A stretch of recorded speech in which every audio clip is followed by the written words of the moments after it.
Mendeleyev Dmitriy Ivanovich 27 yanvar 1834 yilda tavallud topgan rus kimyogar olimi va pedagogidir.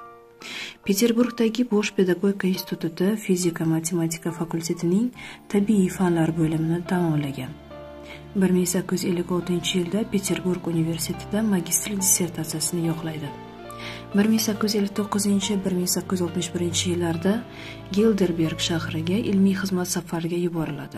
Mendeleyev bu yerda universitetning Bunsen boshchiligidagi laboratoriyasida ishlaydi. 1861-yilda organik kimyo darsligini chop etadi. 1865-yilda doktor dissertatsiyasini yoqlaydi va Peterburg universitetining professori. 1876-yilda Peterburg Fanlar akademiyasi muxbir a'zosi qilib saylanadi. 1893-yilda Mendeleyev tashabbusi bilan o'lchov va tarozi namunalari deposi o'lchov va tarozilar bosh palatasiga aylantiriladi.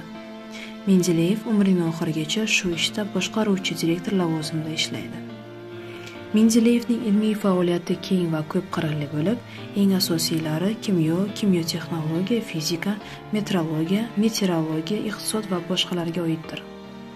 Kimyoviy elementlar davriy qonuni kashf qilinishi Mendeleyevning buyuk xizmatidir.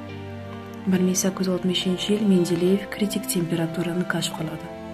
Tutunsiz poroxning yangi tarkibini topadi va uni ishlab chiqarish yo'lga qo'yadi.